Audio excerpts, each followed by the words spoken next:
Norway کی آبادی 50 لاکھ ہے، جس میں 1,94,000 لوگ مسلمان ہیں، جو یا تو کسی مسلمان ملک سے ناروے آئے ہیں یا وہ جو پیدا تو ناروے میں ہوئے مگر ان کے والدین کا تعلق کسی مسلم ملک سے ہے۔ ناروے کے مسلمان آبادی میں پاکستانیوں کی تعداد سب سے زیادہ ہے۔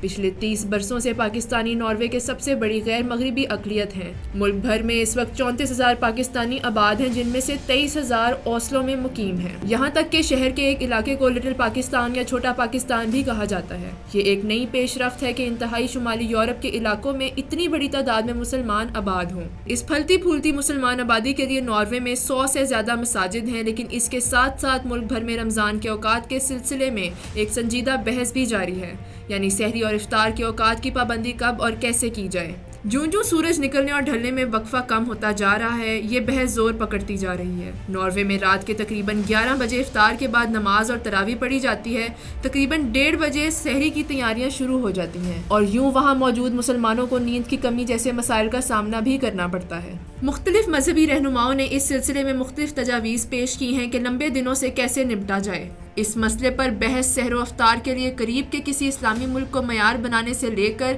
مکہ کی پیروی تک محیط ہے۔ تو ان لمبے دنوں سے نمٹنے کے لیے علماء نے کیا فیصلہ کیا ہے؟ اطلاعات کے مطابق ناروے کے مختلف حصوں میں مختلف راستے پیش کیے گئے ہیں۔ شمالی ناروے، جہاں سورج طلوع اور غروب نہیں ہوتا، وہاں شریعت یہ کہتی ہے کہ یا تو اپنے قریبی مسلم ملک کے اوقات کی پابندی کریں یا اوسلو کی یا پھر سعودی عرب کے اوقات کی پابندی کریں۔ اس کے برعکس اوسلو کی طرح ملک کی جنوبی علاقوں میں ناروے کے علماء نے ایک مخصوص وقت مقرر کیا ہوا ہے۔ اوسلو میں موسم گرما کے دن انتہائی طویل ہوتے ہیں اور ایک روزہ 20 گھنٹوں تک کا ہو سکتا ہے، لیکن قاری محمود کے مطابق چونکہ یہاں سورج باقاعدہ طلوع اور غروب ہوتا ہے، اس لیے یہاں کے مسلمان مقامی وقت کی ہی پابندی کریں گے۔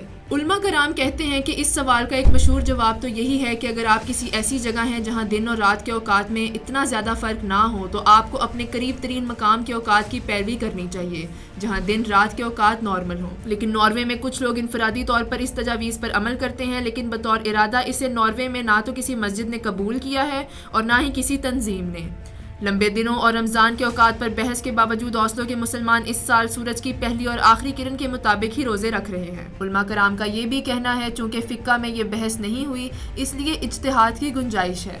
کیا آپ جانتے ہیں کہ صرف ناروے ہی نہیں بلکہ بیشتر ایسے بھی ممالک ہیں جہاں روزے کا دورانیہ بہت طویل ہے، جیسا کہ یورپی ملک آئس لینڈ، جہاں کے مسلمان پورے 22 گھنٹے طویل روزہ رکھیں گے۔ وہاں روزے کا آغاز صبح 1:45 پر ہوگا، جبکہ افطار کا وقت نصف شب کو ہوگا۔ آئس لینڈ کے بعد دوسرے نمبر پر سویڈن ہے، جہاں پر روزوں کا دورانیہ 21 گھنٹے 58 منٹ ہوگا، جس کے بعد باری آتی ہے ڈنمارک کی، جہاں روزے کا دورانیہ 20 گھنٹے 21 منٹ ہے۔